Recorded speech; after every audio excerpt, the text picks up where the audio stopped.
We thought we'd run through 5 stats we found particularly interesting and how they could impact the outcome. Let's get to the first stat. Since 2001, the first year that Brady took over, the Patriots are 15-0 in the playoffs against a team they didn't play in the regular season. That stat is a reflection on the brilliance of Bill Belichick as a football coach. There's nothing that his team will not be prepared for. And when you're playing against a team you've never seen that season, the players, there's a little bit of uncertainty, I would think.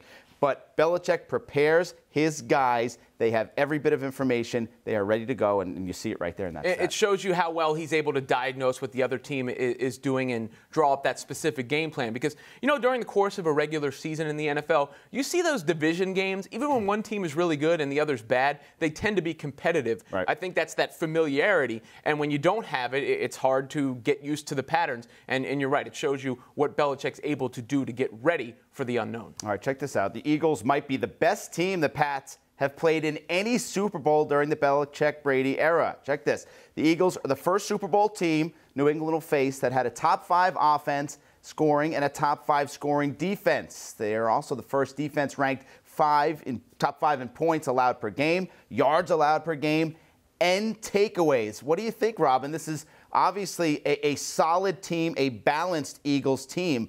Statistically, it says they're the best the Pats have ever faced in this era. Well, quarterback is a little bit overrated. Not in the sense that it isn't integral. Of course it is. It's the most important position. But sometimes it's the only thing we talk about. And a perfect example of what I'm saying is the Philadelphia Eagles. When Wentz went down, everyone said they're finished, they're done. They really haven't missed a beat, especially in these playoffs with Nick Foles, and that shows you the strength of the rest of the team. You know, there are so many moving parts in a football team that you can get by with average quarterback play. If you have a great team and a great quarterback, that's what dynasties are made of. But this Eagles team is solid top to bottom, and one of the reasons they're solid is that defense you mentioned. They put opposing QBs under pressure on 41.3% of passing plays. That's our next stat here in this rundown, of course. And when Brady faces pressure on less than 40% of passing plays, the Patriots take home the hardware. When he faces pressure on more than 40% of passing plays, they don't. Those numbers courtesy of Pro Football Focus. So we've assessed a lot over the years that the way to beat the Patriots, hence the Giants in the Super Bowl, is to get pressure on Brady. Maybe the Eagles are uniquely constructed to do that. They had 7 defensive linemen get at least 20 pressures this season. Yeah, I think that's almost the most overrated line that we always hear about the Patriots. The way to beat the Pats is to get to Brady.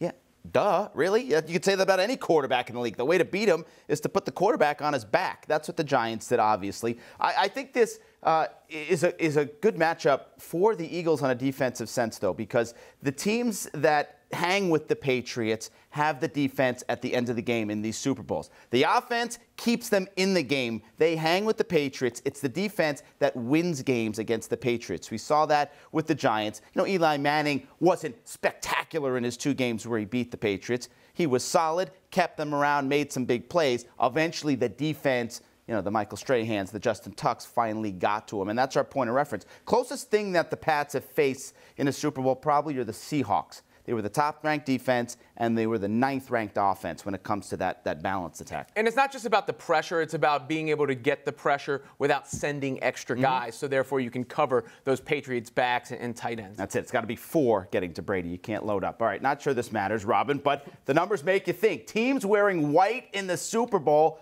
are 12-1 over the last 13 Super Bowls and 33-18 overall. Now, the Pats have chosen, of course, to wear white this year. They wore white last year, beat the Falcons. Their only 2 Super Bowl losses in the Belichick-Brady era.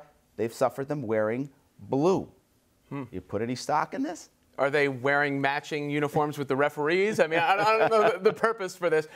Look, that's cute, and it's a nice stat. And maybe, just maybe, the Patriots are so prepared that they just go, all right, this is the way it's gone. We might as well wear white, even if there's no logic or strategy behind it. But I don't feel worse about the Eagles' chances because the Patriots are wearing white. It is after Labor Day. You wouldn't think this would go that way. I don't know if they're going to be wearing white pants. That's the big thing after Labor Day. I didn't know it was just white pants. jerseys. Okay. Yeah, okay. All right. And here's one more huge number for you. 100% of the time Justin Timberlake has performed at the Super Bowl, the Patriots have won, so it's pretty much a foregone Come conclusion. on. How many has JT performed?